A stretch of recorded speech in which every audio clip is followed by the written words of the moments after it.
bushel. It's lost something kind of crucial. You got to stay bright to be the light of the world. You are the salt of the earth. You are the salt of the earth. But if that salt has lost its flavor, it ain't got much in its favor. You got to have fault and be the salt of the earth to let your light so shine before men. Let your light so shine so that they might be some kindness again. We all need help to feel fine. Pray anytime. You are the city of God. Yes, we are. You are the city of God. But if that city's on a hill, it's kind of hard to hide it well. You got to stay pretty in the city of God. So let your light so shine before men. Let your light so shine so that they might know kindness again. We all need help to feel fine. Pray anytime. You are the light of the world. Do you believe it? You are the light of the world. But the tallest candlestick ain't no good without a wick. You got to stay bright to be the light of the world. You got to stay bright to be the light of the world. You got to stay bright to be the light of the world.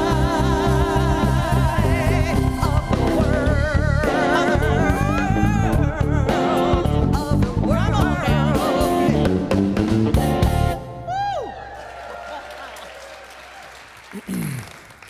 Thank you, thank you, thank you. I was thinking last night, it's been, I think the first time I spoke at the Religious Science Church was 1988. I was 10 years old. Anyway, it's always a pleasure to come over here. Such an amazing group of people. It's one of the reasons I've stuck around here for so long. People will often ask me, what does this church believe? And I'll tell them some things, and they'll say, do you believe that? And I say, sometimes. And they say, well, if you don't believe it all the time, why are you still there? I said, because they let me. Because I know a lot of you out there, you're in this journey, right? And this is a place that welcomes you to come in, wherever you are on that journey, and explore with them. When I first got here, I asked questions that I thought they'd kick me out for asking the question. And they were like, keep coming back. So that's why I'm here. Now, the topic this morning is on seeing spiritual bodies or light beings, mere hallucinations or fundamental reality.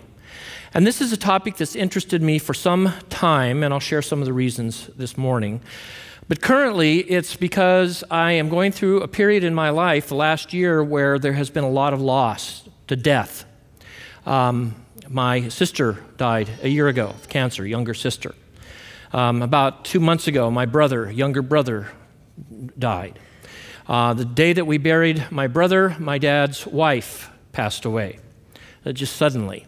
And my father is in the last stages of heart failure, so I'm spending a lot of time with him.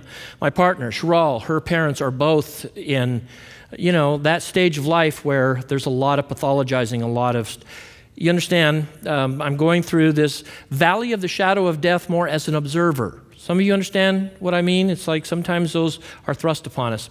So this topic of what happens after this life is really at the forefront.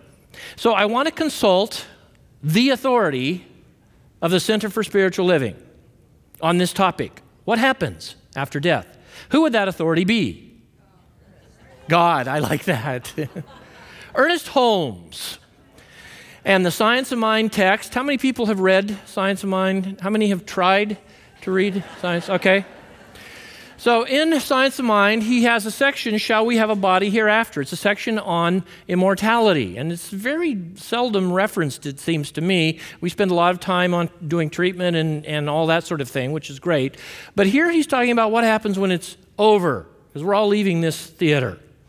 Here's what he says. He has several things to say, but he says, the soul needs a physical body here. Amen? All right, I see them all out there right now. Else it would not have evolved one. When by reason of disease, decay, or accident, the physical body is no longer an adequate instrument through which the soul may function, it lays the present body aside and continues to function through a what? Oh, come on, be like Catholics and see this responsive reading loudly. Like what? A more subtle one. More subtle what? Body. In other words, he's suggesting that this physical body will pass away, but there is another body that takes its place, or that maybe even resides within this physical body that sort of breaks out of it like the chick from the shell of an egg, and that is a body, but it's a more subtle body. So for Holmes, this notion that's found in many of the mythologies is that after death we don't become spirits, we become spiritual bodies. The emphasis on, no. Now, I'm not correcting, well, yes, I am. Holmes is recognizing what's found in the New Testament, which was the source of most of his teaching, is that at the resurrection, one receives a spiritual body. Before the resurrection, we have a physical body. What's the common theme? Body. This is very important because many of us, and this is true in the Christian tradition as well, operate under the assumption that we go from a physical body to a spiritual being. You understand? Which is what? A spiritual being. We don't know. But Holmes is suggesting that this physical body is laid aside and a more subtle one comes. Well, what does he mean by a more subtle body? He says, when we pass from this plane, shall we become spirits? Or shall we have tangible bodies? Form is necessary to self-expression. I reiterate, there can be no consciousness without something of which to be conscious. It is one of the first laws of consciousness to clothe itself in form. So he's suggesting that it's very possible that when we all expire, that we take another form, and it's possible that in some other dimension, we can gather in form just as we are here today and inform one another with our prior experiences and all the different things that we have learned now that we have walked through the veil in the new body. Isn't this interesting? Is it true? I don't know. But it is something to imagine and explore, and it's something Holmes really believed. He said the soul clothes itself here in form, and it continues to live after the passing of the physical body. It is reasonable to conclude that it will still need and have a body. If the soul can create and sustain a body here, there's no reason to deny its ability to create and sustain one hereafter. We are spirits now as much as we shall ever be. Do you see what he's saying? When does the spiritual life begin? After we die? No, we are spirits here and we are also bodies. And he's suggesting that in the next plane or dimension, we will also be spirits and bodies. The two can't be separated. He goes on and says, but the question might be asked, from what substance, Ernest, would the soul create a new body? His answer? The new idea of ether supplies a theory to fit this need. What is ether? We don't talk about it much today because we've graduated from the ether stage to the quantum stage. You see, today we talk about what in the 19th century, ether for some was this notion of invisible particles or invisible substances or invisible something that underlies the visible reality, you see? But now we know more after Einstein, etc., that there are sort of particles within particles within particles, and then there's something that we can't even name, but we keep trying. So this is what he's talking about. So he's suggesting that there is some sort of substantial ethereal form that each of us takes so that we would actually recognize each other in the afterlife as the same form. Now, how that is and what it looks like is beyond our imagination. This is Ernest Holmes. How many of you knew Ernest Holmes believed that? Of course, all the practitioner ministers over here. Now, James Hillman, favorite teacher of mine, depth psychologist, says to get to this kind of knowledge that Holmes is talking about, the other side of the veil, the other dimensions, he suggests that there are 4 roads into what he calls the invisible realm, or the invisibles. Math. Math is a realm that takes people into the realm of the invisibles through mathematical equations that this is your first quiz, mathematical equations that we invent or discover.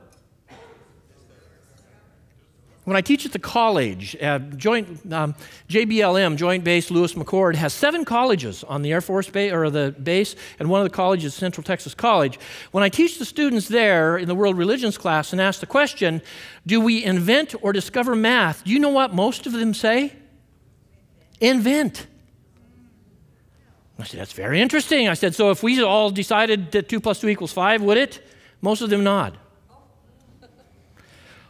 We talk about that a lot. Now, then we go to Plato and others. But anyway, Hillman is saying that math discovers invisible presences that exist prior to human beings, and that we merely discover the complexity of them that takes us into the mysterious invisible realm. Does that make sense? I do not have that capitalized because math is not my path. Failed algebra, didn't care. John Christian's here today. Where are you, John? There he is. He and I get to talk. He's a mathematician. So when we mix our math and myth together, we come up with a real cocktail. So another path is music, and we have a lot of you here. Those of you who are musicians, you know what this means. Music is another path to the invisible. Do we invent or discover musical notes? We discover them. They exist in every culture because they are prior to human existence. They have a form that exists. So music is a path into the invisibles. It's a little bigger letters for me, but the one that I love, the path I love, is the path of myth. And when I do the world religions class, what I say to the students after we look at math and music, I say, if it's possible that these are discovered, that there are actual realms of existence for these forms of math and music, then is it possible that our different myths could also, like musical notes and mathematical equations, actually identify an invisible realm of mythical characters? That they're not just in the books like math and music, they're in the book, but they're more than in the book. Does that make sense? So that's my path when it comes to talking about spiritual bodies and light beings. And then Hillman says mystical experience is another path, where a person has an actual encounter with the phenomenon or the phenomena, that we actually meet these presences. This is a little more difficult in our modern empirical world. And that's another topic. Anyway, so these are my 2. So this morning I'm going to briefly touch on myth and mystical experience as it relates to light bodies and light beings and what happens after we pass into the next realm. And in our seminar this afternoon, we're going to go into it in much more detail. So I'm flying over this very, very quickly.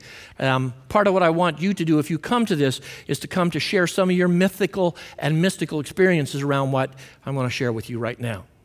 So let's look at this, subtle bodies, light bodies, through the lens of myth and mystical experience. I want to start with mystical experience, my own obviously, because I don't know anyone else's. 1994, without looking for any kind of spiritual experience, I was in a state of consciousness that was disastrous. By that I mean I had gone through 2 different seminaries. I was teaching in a seminary. I was pastor of a church in the late 1980s. And in 1990, I went through a crisis. And during that crisis, I left the church. I left the seminary. I went through a divorce. I moved into a house apart from my children. And I was in a state of just chaos. Anybody identify? Should we do the altar call and go home? It was a hell of a time, 1994. And I was in a state of consciousness where, it seems like another lifetime now, but where I honestly didn't care if I lived or died. Didn't care. I wasn't going to take my life, but I didn't care if it ended. And in fact, I sort of hoped that it would. Do you understand? One night, I thought I had a cold, was feeling very, very ill. Turned out to be pneumonia, but I didn't know that at the time. And my brother-in-law had these little tablets from Canada that have codeine in them. In Canada, the Canadians are much more open-minded about drugs there. And he gave me one of these, and I took it, and it sort of took some of the pain away. But it also seemed to induce an experience, because I drove over to my father's house. They were on vacation, but I drove over to my father's house to get some of his antibiotics. Because as a man, I decided I was going to treat myself. I didn't need any damn doctor. So I went to get some antibiotics to add to my codeine. And as I stepped out of the car in my dad's driveway, I saw a person coming down the road and crossing over into the driveway, and he walked up to my car, and I thought, this is very odd because this person has a light body. It still was substantial. It was three-dimensional. It had definite form to it. Definite, I could see eyes, clothes, everything. He walked up to my car, and there was no conversation with the mouth. It was telepathic. And he asked me some questions, and I answered the questions. It seemed a little odd at the time, but I thought, well, you know, whatever. And I left him outside because he was scaring me. He had a gun. A little scary, and he had a beer bottle. And I thought that's not a good combination.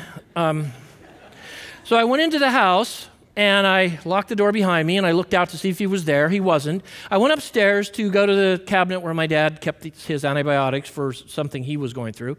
And I looked out the window upstairs of my dad's bedroom just to see if that guy was gone, and he was standing on the roof next to the window, looking in the window. I thought, this ain't good. I left my dad's room, and I walked out into the hall, and as I stepped out into the hall, I saw another three-dimensional light being, a female with a little baby sitting in a chair at the end of the hall, and we had an encounter, a conversation, so to speak. I will talk about that more this afternoon. And I thought, this isn't good either, because she was also carrying a gun, and she kept pointing it at me. And I thought, this is really terrible. They're going to kill me. But remember what I said earlier? I didn't care. But suddenly I started to. And I left the hallway and I went into the bedroom across the way, closed the door, so I thought, I don't want these beings, whatever they are, to get me. I walked in, turned around. There were 4 more in the bedroom. 2 of them had guns. One had a shotgun sitting back in the corner, and the female on the bed in lingerie, paging Dr. Freud, was also carrying a gun and had a cigarette. And she was the most beautiful three-dimensional holographic light being, just glittering like Christmas glitter. All of them were in different shades of light. And we had about a half an hour to 45 minutes, that is the beings in this room, conversation about my predicament in life. And the basic question was this: do you really want to die? And at first I said yes. I don't care. I'm ready. I'm done. This life sucks. There's nothing to look forward to. I've lost my family. I've lost my vocation. I've wasted all these years studying religion. I'm ready. And so we went on for a while longer, and there were many things that happened. I may share more of them this afternoon. But the end of the conversation, after we went through what I would call total terror, was this. They said, if you die right now, you are going to descend into another dimension, which we are in, and in this dimension, you are going to carry the consciousness that is residing in you right now, and you will be one of us. And I said, what is one of us? We are the middlings. I said, what are the middlings? The middlings are people who die in a state of half-lightness. And they stay in this earth plane, and they go around and help people realize what they should and shouldn't do while they still have this physical form before they transition into their next light body. And they said, you don't want to die right now, Michael. And at that point, it dawned on me that I would not lose the state of consciousness I had. I would just transfer it to another realm. And so they asked me, do you want to come to this realm? And I said, no. Now, this is very reminiscent of Scrooge, right? Dickens had it. It's the same idea. He's visited by past, present, future, and Marley, and he gets to go through this same experience with these middlings. So I said to them telepathically, no, no, no, I begged to stay. And they all started smiling, and they dropped their guns. And one stood up in the corner, the black fellow sitting in the corner with a Confederate or a Civil War hat on, and he walked up and he held a coat out to me. And he said, telepathically, take this. And what I meant it to be was, you're going to put on a new coat. Clothing and coats are very important in mythology to a new self. Take this. And it took it to mean, you can leave now. We're done doing what we do in this middling realm. You can go. Well, there were two more outside, but I'll maybe get to that later. The point is, I actually ended up in the hospital the next day with double pneumonia. And I told the doctor about this experience. And of course, the doctor just smirked and dismissed it by saying, oh, you just had a hallucination. He brought some other doctors in later, and they all inspected me, see if I should be put in the psych ward. One of them said, he seems pretty normal. I said, don't let me fool you. I am not normal. Anyway, to these doctors who said, oh, you just had a hallucination, I said, why did I have that particular hallucination? Well, it's a symptom of a brain problem. I said, no, wait a minute. I said, symptoms are universal. That's how you can do medicine. You see certain symptoms, you know how to diagnose them. I said, you can dismiss this by saying I had a hallucination, but you cannot tell me why those particular characters showed up and communicated with me. What if it wasn't a hallucination? What if I actually met real beings that our five senses can't detect? And the one doctor was writing on his little pad and said, oh, that's impossible. End of story. Now, doctors aren't the only one that dismiss this stuff. And see, I haven't shared this for many, many years. Just this last year, I've started to share this a little bit, and you know why. I had several people come up to me after the first service and say, I've had similar experiences, and I haven't dare share them because people will think I'm crazy, even at CSL. In fact, I was speaking at a religious science church several years ago, and the music minister, who's a very spiritual person, it wasn't Bev, came up to me and asked me about my life, and I shared a little bit about this story, and this woman looked at me, she said, oh, you just had a nervous breakdown. I said, same thing I said to the doctor, I said, what is a nervous breakdown? She didn't know. What if there are actual spiritual light beings? Buckle up. Now, very quickly, we're going to go through this. David Bohm, physicist, says this, mass is a phenomenon of connecting light rays which go back and forth, sort of freezing them into a pattern. So matter, as it were, is condensed or frozen light. That means each of us in this room, if this is true, or this theory is remotely close, that each of us is walking light, frozen light. That our emotions are light. In fact, in this theory, everything that exists comes from photonic causation and photonic coherence. In other words, light not only holds things together, it informs even the DNA. More and more with Rupert Sheldrake and field theory, the notion that our DNA doesn't contain the information, it just has the building blocks for things, but that the information is held in this photonic field or light field that is the essence of each of us. And that we are these beings moving toward more and more light, and that at death there is this transition from this frozen light body to a flowing light body. You see? This is the suggestion here. Princeton, 2014, article titled Frozen Light Created at Princeton University. The journalist who wrote this said, Princeton University scientists have created a new form of photon similar to a crystal. The orange and blue waves on the left are photons in the experiment, first flowing easily. In other words, the photons are waves or moving with no particular form, flowing easily between two superconducting sites until on the right, the fast photon oscillations, what? Freeze. Flowing light freezes into form and then evidently thaws. And that if this has some truth to it, what I saw that night, it's possible, were actually beings who had been frozen in bodies, and that frozen light thawed, or whatever metaphor you want to use, and then they went back into the body form. Beyond this. It's something that we have never seen before. This is a new behavior for light. You see what's being said here? Is that light is like the formation of a crystal. First there's nothing, and then suddenly that nothing turns into a crystal. You understand? There are photons everywhere, and probably pre-photon photons. We don't know what they're called, but this is suggesting that at the basis of all reality, there is some sort of like photonic light, a metaphor, if you will, substance that creates what? Everything. Physical, psychological, everything. Flowing in frozen light. Skip that. We're going to talk about this in more detail today. We're going to look at some of the research that's been shown that called biophysics, new biophotonic research that shows through scans that the cells are actually constantly emitting radiation. That at the core of our cellular self, our organic chemical body, there is light.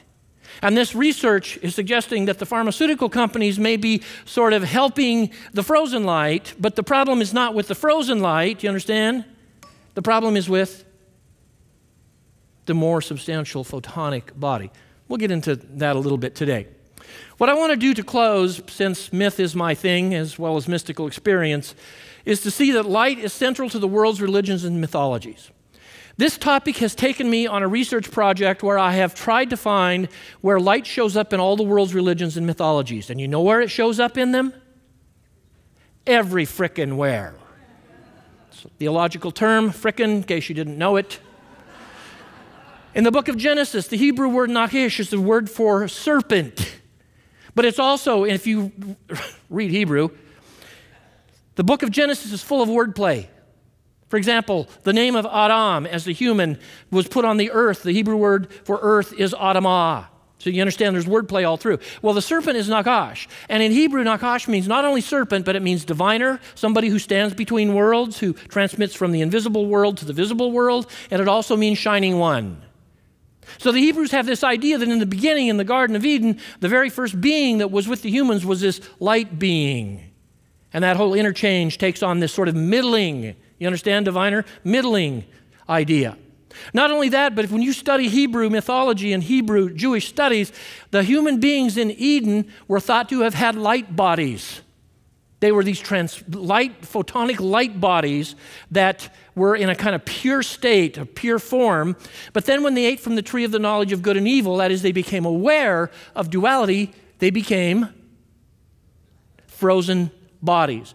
By the metaphor of they were covered in, you remember? What were they covered in after they ate from the tree? Animal skins, which is a metaphor for this flesh that we're wearing. So for the Hebrews, we come into this world initially as light beings, but in order to further our conscious evolution, we have to put the light body aside or cover it, if you will, in an animal skin to have these animalistic experiences in this physical world. This is what Holmes taught. This is what Schroeder taught. This is very common to the New Thought movement. And when they went out of the garden, they left this radiant light with the two beings, light beings, the cherubim with the flaming light swords. And they went out into this world where they became frozen light. When you look at Zoroastrianism, you see that Zoroastrianism teaches that every soul comes into this material world by the decree of God in order to redefine or to evolve their character so that they become light beings. You look at Jainism, which formed about the same time as Buddhism in India. They believe, and this is an image from Jainist iconography, this crystal statue, they believe that human beings must free themselves from this wheel of reincarnate. You know what carne means? Body. Have you ever had chili con carne? That's chili with flesh. So the reincarnation, the reinfleshment process is a process of taking on these frozen light bodies until our consciousness and character forms in such a way that there is, as the Gnostics call it, completion. And in the completion, we get the full-blown light body. That's what those middling said to me in the room that night is, you do know you're not complete. You're only half here, Michael. That is the definition of insanity. You want to die in an insane or half here? So the Jainists believe that we're here to become siddhas, or these pure light souls. In Buddhism, you have the Buddha often with a radiant halo around his head to symbolize, of course, enlightenment. But let's kind of play with that term a little bit. Instead of just enlightenment, let's call it enlightenment. You understand? We're becoming light beings. Dharmakaya is, in some Buddhist philosophies, the idea that when a person reaches enlightenment, they become enlightened. In fact, we're going to look at a short YouTube video clip of a guru in India whom they claim showed this for a moment on his deathbed. In Buddhism, Tibetan Buddhism, there is a very famous, if not infamous, character called a Dakini, a female light being who comes into consciousness, especially in the Tibetan Book of the Dead, but often before, and she's wearing lingerie. Remember my experience? And she comes to terrorize. When I learned this, I went, holy frickin' God, I met a Dakini in my mom's bedroom.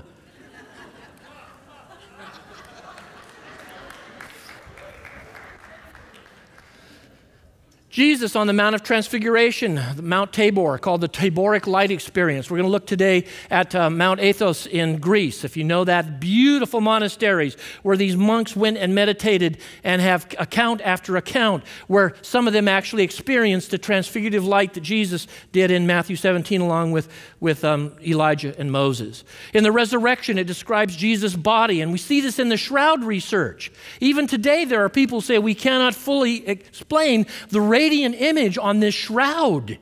It's as if this body turned into radiation and left its photonic imprint on the shroud. It can't be completely dismissed. We see it in the book of Revelation that John on the Isle of Patmos, where, by the way, Roger Waters of Pink Floyd went into the same cave, took some LSD because he wanted to be an apocalyptic writer, which he was. Anyway, Jesus had a light body. Joseph Smith, if you're a Mormon, any Mormons? Former Mormons? All right, you remember this? Saw the light bodies. Don't dismiss it. Gandalf, if you remember. Remember this? Lord of the Rings, where he falls into the pit and disappears and everybody's, oh, he's dead. And woof, he comes back in this light body to finish his ministry of being a middling. And then, of course, the beloved Star Wars characters, right? They show up at the end, and those of us who like happy endings go, oh, that's sweet. Even Darth Vader now has a light body. Woo, there's hope for me. So this afternoon, what we're going to do is a deeper exploration of some of these images and ideas. We're also going to look at Hinduism and light bodies, Egyptian light bodies, some more Bible stuff, the Gnostics and the Gnostic work on light bodies, angels. Rupert Sheldrake and Matthew Fox talk about angels as photonic beings, which is what I think I experienced that night. And then Islam, near-death experiences. We're going to look at Carl Jung's near-death experience where he saw his own light body, and then we'll look at light images in the brain from science. I'm done. I've gone too long. Thank you.